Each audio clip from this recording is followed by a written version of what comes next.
இயேசுவின் திரு இருதயம். பிரான்ஸ் நாட்டில் உள்ள பரேலமொனியால் ஊரில் 17ஆம் நூற்றாண்டில் ஆண்டவர் இயேசு கிறிஸ்து புனித மர்கரித் மரிக்கு பலமுறை காட்சியளித்தார். அன்பினால் பற்றியெறியும் தனது திரு இருதயத்தை வெளிப்படுத்தி திரு இருதய பக்தியை பரப்பும் தூதராக அவரை நியமித்தார். திரு இருதய ஆண்டவரின் காட்சிகளையும் புனித மர்கரித் மரியின் வாழ்க்கையையும் காண வாருங்கள், ஆலயம் செல்வோம், இணைந்து ஜெபிப்போம். மகிழ்ச்சியும் பக்தியும் நிறைந்த குடும்பத்தில் 5வது குழந்தையாக பிறந்த மார்கரித் அலாகோக் பிறந்த 3ஆம் நாளே திருமுழுக்கு பெற்றார். 5 வயதில் ஒரு திருப்பலியின் போது தன் கன்னிமையை கடவுளுக்கு அர்ப்பணித்து கற்புடன் வாழ்வதாக, அதன் பொருள் என்னவென்று தெரியாமலே வாக்களித்தார். 8 வயதில் முதல் நற்கருணை பெற்ற மார்கரித் நற்கருணை ஆண்டவரை மிகவும் நேசித்து அவருடன் மனத்தால் உரையாடினார். உடலை வருத்தி ஒருத்தல் முயற்சிகளும் செய்தார்.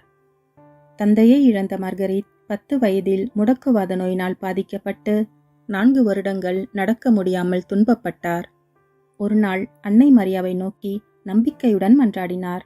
தான் குணமடைந்தால் மரியன்னைக்கு அர்ப்பணிக்கப்பட்ட சபையில் சேர்வதாக வேண்டிக் கொண்ட உடனேயே அற்புதமாக குணமடைந்தார். எனவே மர்கரித் என்ற பெயருடன் மரி என்ற அன்னையின் பெயரையும் சேர்த்து கொண்டார். மர்கரித் மரிக்கு 18 வயதான போது தாயும் சகோதரரும் அவரை திருமணம் செய்து கொள்ளும்படி வற்புறுத்தினர். எனவே ஒரு நாள் அவர் இளைஞர்களுடன் நடனமாடிவிட்டு திரும்பிய போது சட்டையால் அடிக்கப்பட்டு இரத்தம் வழியும் துன்புறும் இயேசுவை காட்சியில் கண்டார். உடனே மனமருந்தி தன்னை அன்பு செய்யும் ஆண்டவருக்காகவே வாழ முடிவு செய்தார்.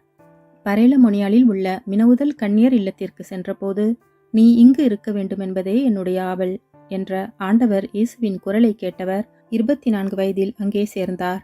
மறுவருடம் அருள் சகோதரியாக வார்த்தைப்பாடு அளித்தார்.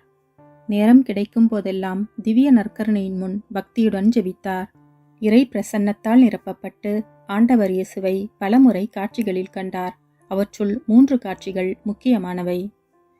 1673ஆம் ஆண்டு இயேசுவின் அன்பு சீடரும் இறுதி ராவுணவின் போது இயேசுவின் மார்பு பக்கமாய் சாய்ந்திருந்தவருமான புனித யோவானின் திருவிழாவான டிசம்பர் 27ஆம் தேதி முதல் காட்சி நிகழ்ந்தது. நற்கருணை பிழை முன் முழு மனத்துடன் மெய்மறந்து ஜெபித்து கொண்டிருந்த போது ஆண்டவர் இயேசு மர்கரித் மரியை தன் மார்பில் சாய்த்து தன் திரு இதயத்தையும் அதன் பேரன்பையும் வெளிப்படுத்தினார். அளவிட முடியாத, வார்த்தையால் விவரிக்க முடியாத வியக்கத்தக்க திரு இதயத்தை முதல் முறையாக பார்த்தார். ஆண்டவர் அவரிடம், மனுக்குலத்தை நான் மிகவும் அன்பு செய்கிறேன், குறிப்பாக உன்னை மிகவும் அன்பு செய்கிறேன். பற்றியெறியும் என் திரு இருதய அன்பை பரப்பும் கருவியாக உன்னை தேர்ந்தெடுத்துள்ளேன். பொங்கி வழியும் என் பேரன்பை நோக்கி வரும் இதயங்கள் அருள் கொடைகளால் நிரப்ப பெற்று தீமையிலிருந்து விலகி மீட்பை காண்பார்கள் என்றார்.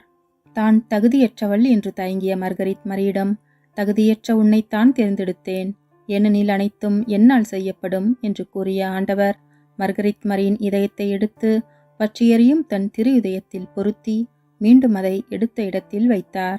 இறை அன்பினால் நிரப்பப்பட்ட மர்கரித் மரி அன்று முதல் திரு இதயத்தின் அன்பு சீடரானார். மர்கரித் மரி திரு இதயத்தை பற்றியெறியும் நெருப்பாலான அரியணையின் நடுவில் கண்டார். திரு இருதயம் சூரியனை விட ஒளிமிக்கதாகவும் படிகம் போல் ஒளி ஊடுருவக்கூடியதாகவும் காணப்பட்டது.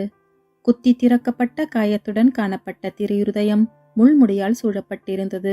முள்முடி நம் பாவங்களால் ஆண்டவருக்கு ஏற்படும் துன்பங்களை குறிக்கிறது. தேவதாயின் வயிற்றில் திரு இருதயம் உருவான கணமே அதில் நடப்பட்ட திருச்சிலுவை மீட்பரின் திருப்பாடுகளை குறிக்கிறது. 6 மாதங்களுக்கு பிறகு நற்கருணை ஆராதனை செய்து கொண்டிருந்த மர்கரித் மரி 2வது பெரிய காட்சி கண்டார். ஆண்டவரின் திருக்காயங்கள் சூரியனைப் போல் ஒளி வீசின. அவரின் மார்பு சூளைப் போல் எரிந்து கொண்டிருந்தது. மனிதரை மீட்பதற்காக பாடுகள் பட்டு சிலுவையில் அறையப்பட்டு உயிர்விட்ட தன் அன்பிற்கு பதிலாக உகந்த அன்பை மக்கள் வெளிப்படுத்துவதில்லை என்று வருந்திய ஆண்டவர் அதற்கு பரிகாரமாக 3 பக்தி முயற்சிகளை செய்யும்படி கூறினார். முதலாவது, வாய்ப்பு கிடைக்கும் போதெல்லாம் நற்கருணை உட்கொள்வது. 2வது, மாதத்தின் முதல் வெள்ளியில் நற்கருணை உட்கொள்வது. 3வது, திருமணி ஆராதனை. ஒவ்வொரு வியாழன் இரவும் 11 மணி முதல் 12 மணி வரை பாவிகளின் மீட்பிற்காக கெத்சமனி தோட்டத்தில் ஆண்டவர் அனுபவித்த மரண வேதனையில் அவருடன் பங்கு கொள்வதும் ஆகும்.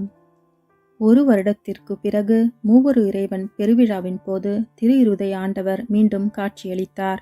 மனிதர்களின் மீட்பிற்காக இறுதி சொட்டு இரத்தத்தையும் சிந்திய தன் பேரன்புமிக்க இதயத்துக்கு பதிலாக நன்றியின்மையும் புறக்கணிப்பும் அவமதிப்புமே கிடைப்பதாக வருந்தினார். குறிப்பாக தனக்காக தங்கள் இதயத்தை அர்ப்பணித்த துறவரத்தார் இவ்வாறு நடந்து கொள்வது தன்னை மிகவும் துன்பப்படுத்துவதாக கூறினார். திவ்ய நற்கருணைக்கு செய்யப்படும் இத்தகைய நிந்தைகளுக்கு பரிகாரமாகவும் திரு இருதயத்துக்கு மரியாதை செய்யவும் திருவுடல் திருரத்த பெருவிழாவை தொடர்ந்து வரும் வெள்ளியன்று திரு இருதய பெருவிழா கொண்டாடப்பட வேண்டும் என்று கேட்டுக்கொண்டார். திரு இருதயத்துக்கு மரியாதை செலுத்துவோருக்கு ஏராளமான அருள் கொடைகளை வழங்குவதாக வாக்களித்தார். திரு இருதய ஆண்டவர் கூறியபடியே மர்கரித் மரி தலைமை அருள் சகோதரியிடம் காட்சிகளை பற்றியும் கடைபிடிக்க வேண்டிய பக்தி முயற்சிகளையும் தெரிவித்து வந்தார். ஆனால் அவர் காட்சிகளை நம்பத் தயங்கினார்.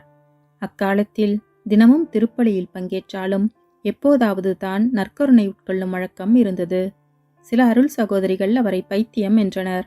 சிலர் பேய் பிடித்திருக்கிறது என்று கூறி மந்தரித்த நீரை அவர் மேல் தெளித்தனர்.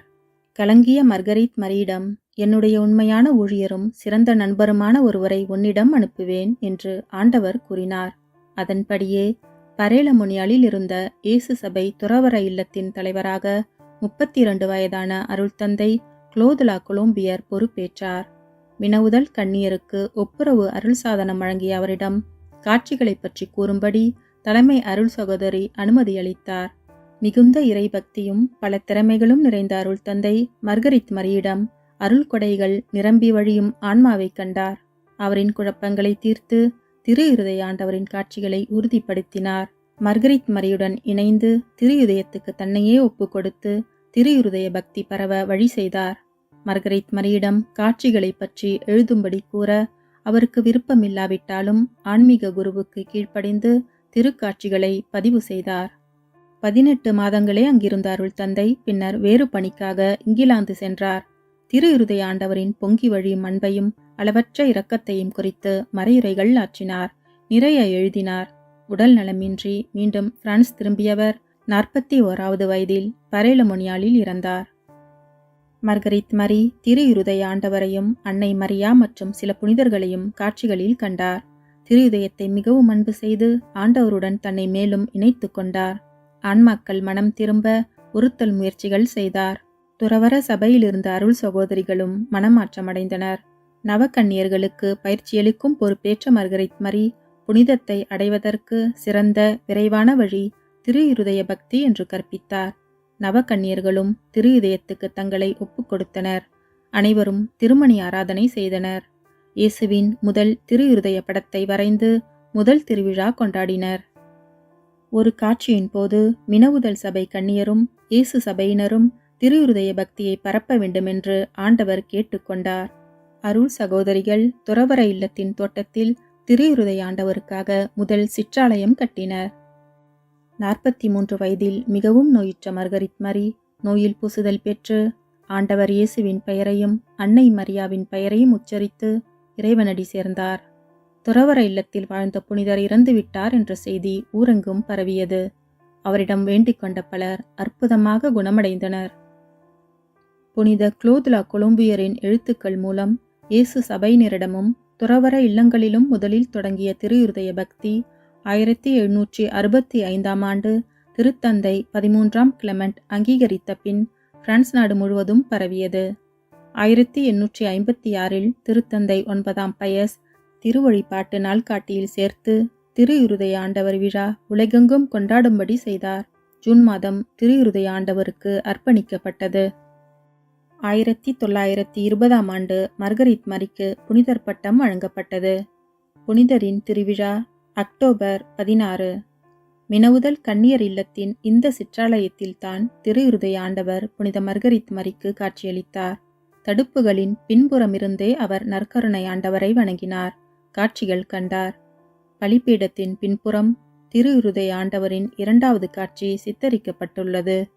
சுற்றிலும் திரு இருதய பக்தியை பரவச் செய்த புனிதர்கள் இருக்கின்றனர். சிற்றாலயத்தில் புனித மர்கரித் மரியின் மெழுகாலான சுரூபம் உள்ளது. அதன் கீழே அவரின் திருப்பண்டங்கள் உள்ளன. புனித மர்கரித் மரியின் ஆன்மீக குருவான புனித குளோதுலா கொலம்பியருக்கு 1992ஆம் ஆண்டு புனிதர் பட்டம் வழங்கப்பட்டது. அவரின் திருவிழா பிப்ரவரி 15. புனிதரின் திருப்பண்டங்கள் பரேலமொனியாலில் உள்ள கொலம்பியர் சிற்றாலயத்தில் உள்ளன. பரேலமொனியாலில் 12ஆம் நூற்றாண்டில் கட்டப்பட்ட ஆலயம் திரு இருதய ஆண்டவரின் காட்சிகளுக்குப் பின் அவருக்கு அர்ப்பணிக்கப்பட்டு இன்று திரு இருதய ஆண்டவர் பேராலயமாக திகழ்கின்றது. ஒரு காட்சியின் போது திரு இதயத்துக்கு பிரான்ஸ் நாடு ஆலயம் எழுப்ப வேண்டும் என்று ஆண்டவர் கேட்டது 200 வருடங்கள் சென்றே நிறைவேறியது. 1870ஆம் ஆண்டு நடைபெற்ற போரினால் துன்புற்ற பிரான்ஸ் நாட்டினர் கடவுளுக்கு எதிராக நடந்ததுக்கு பரிகாரமாகவும் திரு இதயத்தை மகிமைப்படுத்துவதற்காகவும் பாரிஸ் நகரில் ஆலயம் எழுப்ப விரும்ப பிரான்சின் தேசிய சட்டமன்றமும் அதை அங்கீகரித்தது. ஆலயம் கட்டுவதற்கு பாரிஸ் ஆயர் தேர்ந்தெடுத்த இடம் மறைசாட்சிகளின் மலை என்று பொருள்படும் மோமார்த்ர். அங்குதான் 3ஆம் நூற்றாண்டில் பாரிஸ் நகரின் முதல் ஆயரும் மறைசாட்சியுமான புனித டெனிஸ் தலை வெட்டப்பட்டார். பல கிறிஸ்தவர்கள் மறைசாட்சிகளாக கொல்லப்பட்டனர். அவற்றின் நினைவாக கட்டப்பட்ட ஆலயத்தில்தான் 1534ஆம் ஆண்டு புனித லொயோலா இஞ்ஞாசியார், புனித சவேரியார் மற்றும் ஐவருடன் இணைந்து முதல் துறவற வார்த்தைப்பாடு கொடுத்து இயேசு சபையை தொடங்கினார். பிரான்ஸ் நாட்டின் எல்லா நிலையிலிருந்த மக்களும் பொருளுதவி செய்ய 1875ஆம் ஆண்டு தொடங்கப்பட்ட திரு இருதய ஆண்டவர் பேராலயம் 1919ஆம் ஆண்டு அர்ச்சிக்கப்பட்டது. கட்டுமான வேலைகள் நடைபெற்று கொண்டிருந்த போதே ஒரு சிற்றாலயத்தில் நற்கருணை எழுந்தேற்றம் செய்யப்பட்டு 24 மணி நேர தொடர் ஆராதனை தொடங்கியது. 135 வருடங்களாக இரவும் பகலும் திரு இருதய அன்பர்கள் நற்கருணையில் வீற்றிருக்கும் அன்பின் ஆண்டவரை இடைவிடாமல் ஆராதித்து வருகின்றனர். பேராலயமோ நம் ஊரின் சிற்றாலயமோ தன்னை நாடி வரும் இதயங்களுக்கு நற்கருணை நாதர் கூறுவது, நான் உன்னை மிகவும் அன்பு செய்கிறேன். அன்பினால் பற்றி எரியும் திரு இதயத்தை அன்பு செய்வோம். நம் இதயத்தையும் இறையன்பினால் நிரப்ப வேண்டுவோம். புனித குளோதுலா கொலம்பியரே, எங்களுக்காக வேண்டிக் கொள்ளும். புனித மர்கரிட் மரியே, எங்களுக்காக வேண்டிக் கொள்ளும். இயேசுவின் திரு இருதயமே, எங்கள் மேல் இரக்கமாயிரும். இயேசுவின் மதுரமான திரு இருதயமே, எங்கள் சிநேகமாயிரும். புனித மர்கரிட் மரி வழியாக திரு இருதய அன்பர்களுக்கு ஆண்டவர் அளித்த 12 வாக்குறுதிகள். அவர்களின் வாழ்விற்கு தேவையான வரங்களை பொழிந்திடுவேன். அவர்களின் குடும்பங்களில் அமைதியை நிலைநாட்டுவேன். எல்லா துன்பங்களிலும் அவர்களுக்கு ஆறுதலாக இருந்திடுவேன். அவர்களின் வாழ்நாட்களில், குறிப்பாக மரண வேளையில் என் இதயத்தில் அடைக்கலம் காண்பார்கள். அவர்களின் முயற்சிகள் வெற்றி பெற ஏராளமான அருளை பொழிந்திடுவேன். என் இதயம் பாவிகளுக்கு இரக்கத்தின் ஊற்றாகவும் கரைக்காணா அன்பு கடலாகவும் இருக்கும். புண்ணிய வழியில் ஊக்கமற்றவர் பக்தி வேகத்தை பெறுவர். பக்தியுள்ளோர் புனித நிறைவை நோக்கி விரைந்து செல்வர். என் திரு இருதய படத்தை நிறுவி என்னை மகிமைப்படுத்துபவர்களின் இல்லங்களை ஆசீர்வதிப்பேன். கல்லாக இறுகிய மனங்களை தொடும் ஆற்றலை குருக்களுக்கு அளிப்பேன். திரு இருதய பக்தி பரவிட செய்பவர்களின் பெயரை என் இதயத்தில் என்றும் அழியாதபடி பொறித்திடுவேன். தொடர்ந்து 9 முதல் வெள்ளிக்கிழமைகளில் நற்கருணை உட்கொள்பவர்களுக்கு மரண நேரத்தில் அருள் வாழ்வில் மரிக்கும் பாக்கியம் கிடைக்க அருள் சாதனங்களை அளிப்பேன். மரண வேளையில் என் இதயத்தில் அவர்கள் அடைக்கலம் பெறுவது உறுதி.